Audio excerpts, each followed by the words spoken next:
Hello YouTube and welcome to another episode of The Cloudy Vape. In this video we're going to be talking about the Landmark Sub-Ohm Clearomizer Tank by Kaees, or Kaees.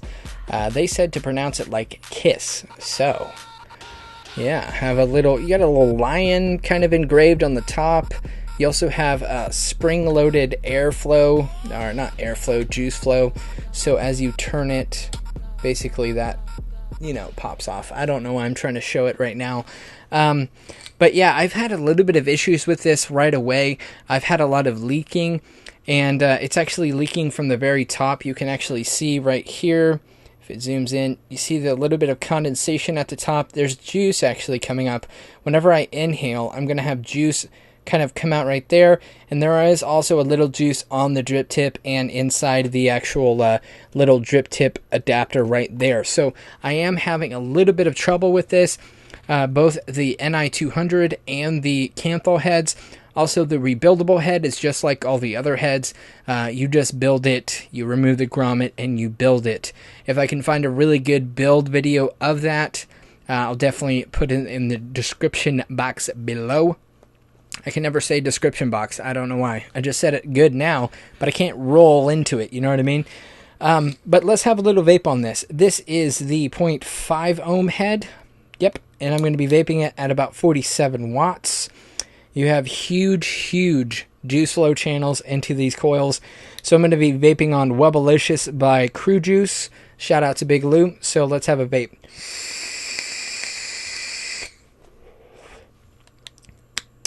Okay, it just happened. It spits. It spits juice out of this top section. A few reviewers have had that issue, but if you just take really direct long draws out of this, you definitely get a little bit of spitting, and it's not coming from the coil. That's the weirdest thing. It's like coming from the top seal of the tank, and it's kind of weird. Besides that, I mean, this tank is very solid. It's a well-made tank. The airflow is the other thing that I'm not a real fan of. But besides that, it works really well, wicks really well. The flavoring is really good. But there's just a few little kinks in it that I wish they would have ironed out before, before they actually went into production for this. So let me have a little vape.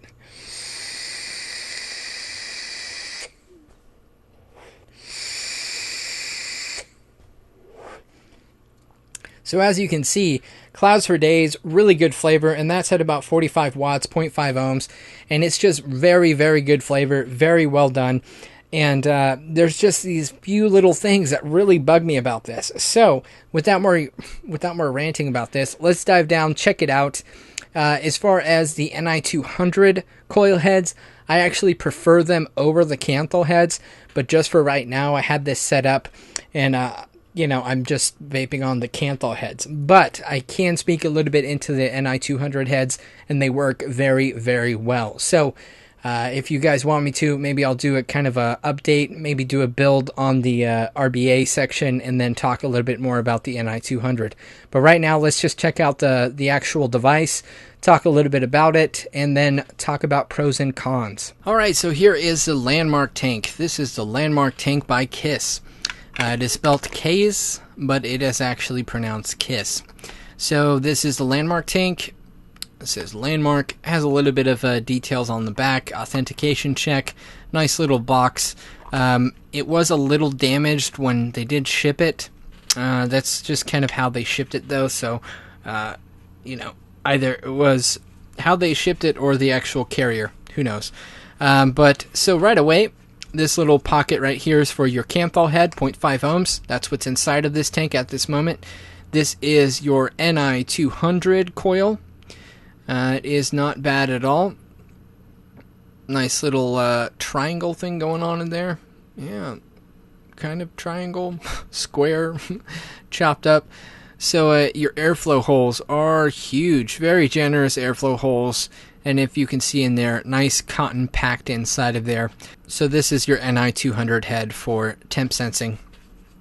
The next thing we're going to look at is your RBA section. So this is kind of interesting. Basically, they gave you an empty coil to, have at it. It kind of looks like the Kanger ones where you unscrew these little screws on the side, right there and there. That will take the shell off. then you would pop off this grommet, just like if you were rebuilding, say, a Nautilus coil or a Aspire, Atlantis coil, whatever. This is your grommet. You build a vertical coil down in, wrap it around with cotton, set it down in, put this shell back on, tighten up that shell, put your negative lead out, then put your positive lead through that hole. The negative lead would be pushed up against the wall with the grommet. The positive lead would be coming out. Then the positive lead would connect right there and push up against the grommet and this pin. That's how you would make polarity connection on the actual coil. So the big issue with this right away is going to be that this grommet after time is going to wear out, going to heat up, unless you know how to fuse resistance to non-resistance wire. Not a lot of people do that as a hobby. Some people do, some people don't. I've messed around with it. I just think it, it just takes up a little bit too much time for what I want to do and how fast I want to build. So it's just not something I would do every day. But if that's something you want to do, they definitely give you this. And this would be nice if you did have a non-resistance fuse lead going in there, a lead fuse to it. So that is basically that. Your airflow or your juice flow holes are about the same on this. The same as the stock coil. So that is your RBA section. It is very simplistic and it is a cool idea, but the only issue is this grommet is known to wear out really fast. If you're just putting direct Kanthal to this grommet, it will melt this grommet, especially with like 24 gauge Kanthal. So that is that. That's just a real quick blah blah blah about this. We do have a little bit more goodies inside of here, so let's look at these goodies. Basically, this is your tooling kit in order to do the RBA section, so it's kind of nice that they provided that. So this is for kind of unscrewing those little screws that I mentioned on the edge. Here's some Kanthal. I'm sorry, not some Kanthal, some cotton. They also give you some Kanthal right here, some wire to build, and some O-rings. And a replacement screw for the RBA section. When I pop this out, you kind of just have a little, card talking about the Landmark tank, and that is all for that area. So, kind of cool that it gives you the tools you need to build, but like I said, the grommet on there is kind of just not realistic for long-term use. It might work for a little bit, but not for a long duration of use. I have some cotton stuck to the edge of this. Alright. So here is the actual tank up close. Let me push this aside. Here's your actual tank up close. Not too bad. Really nice design. You have an hourglass shape right there so you can see inside of the chamber. You also have the hourglass on the opposite side. You have a couple grooves right here around the edge kind of to hold on. And what this does is, if you can see inside, let me see if this will focus. Come on, little buddy. Okay, so if you see inside right there, inside of the actual juice flow, you can see the juice flow into the coil head. So kind of like the TVCT by OBS, you can adjust. If you twist this, you can adjust and close off the juice flow inside. You can close off the juice flow to the coils. This little part spins independently and moves the actual chimney and closes that off. So it might be hard to see, but basically it's closing and opening the juice flow to that coil head. So that's what that purpose serves. You do have a nice little drip tip, a wide bore drip tip or a decent bore drip tip, and it is just a regular 510, so you can use all your 510 drip tips on that. As far as this, you press down, kind of looks like a little smiley face. Hi, my name's Landmark, and I'm a top filling sub-ohm clear-miser. How's it going? Honk, honk. So, that's that. You basically push down, and you do a little twist, and that opens, and now you can see the little smiley face even more. Hi there, guys. Put your juice in me. You can vape on me. Ha, ha, ha. So, you just take the juice, you put it right there, and these create, air holes so it vents through. That way you're not just piling up juice right there. So that vacuum type thing. So yeah, that's the top fill. But the thing I found is if you fill, you fill this section, even if you close this off, I've had a lot of leaking. So that is just one issue I did want to talk about. Let's twist it back. And the nice thing is, this is a very nice design, honestly. Even though there is some leaking issues, it does spin completely 360 degrees, just completely spins. So it's all just spring loaded, and you'll never like get it hung up on it or anything. It's a very nice top filling system. This is probably one of my favorite kind of mechanism top filling systems out of all of them. The rest you have to unscrew, fill, screw back in. This is just push, twist back, and it's very fast. So that is very nice. But as far as everything else, so you do have a press fitted pin at the very bottom that will pop out. Of course, once you take the coil head out. Very simplistic right here. This does not protrude at all, so do not use this on hybrid devices if you do use that. As far as your airflow, huge airflow. I don't even know how big that is. Probably 12 millimeters wide and close to 2.53 millimeters in height. You have that on both sides, and it will adjust a little bit, maybe halfway. It'll adjust like that. So, but then once you turn to this next section, you see it's just a little bit smaller. So probably 9 to 10 millimeters wide, and again 2.5 to 3 millimeters in height. So as far as the adjustable airflow, you don't really have a lot going on. The smallest airflow you could probably do is going to be maybe that right there. So that'll adjust on both sides, or you could probably do half of this one. Maybe right there, or you can kind of put them in between both like that. It just really depends on what you want to do, but there is no option to completely close off this airflow. I don't know if I already pointed out, but you do have it might be a little bit bright. Let me tone down this camera ISO real quick. See if that shows up a little bit better. No, but basically there's kind of like a lion face right there. So you have a little lion face going on right there.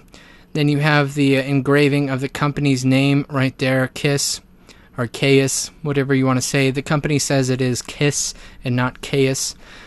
Here is your section, basically, that you would put your coil in.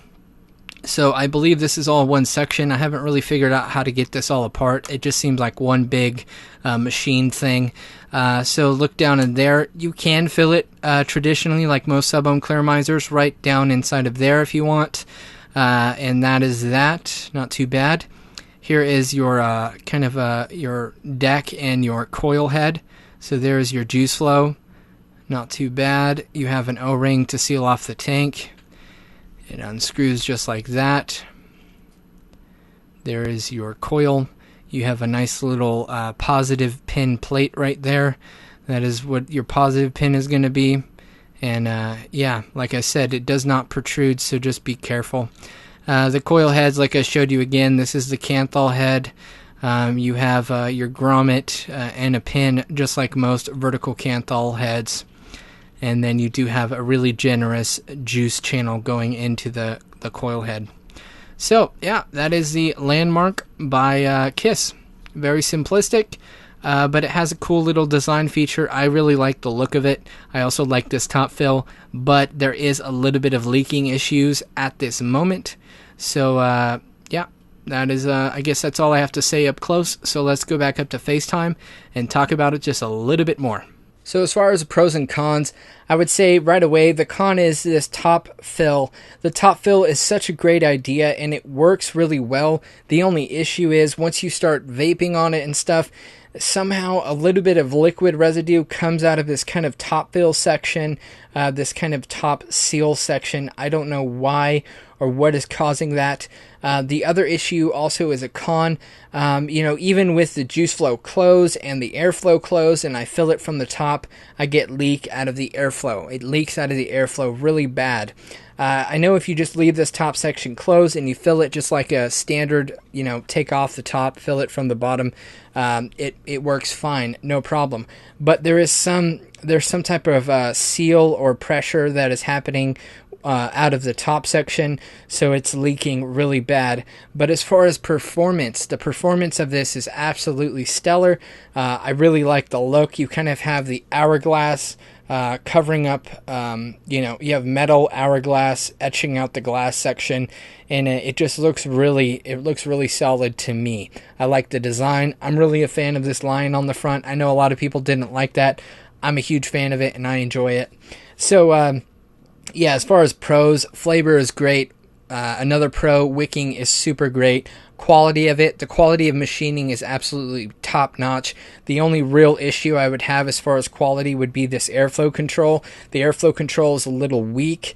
It's a little loose. It does click into place, but they actually sent me two, and the other one is a little bit loose. So as far as consistency on the actual airflow, it is a little bit off.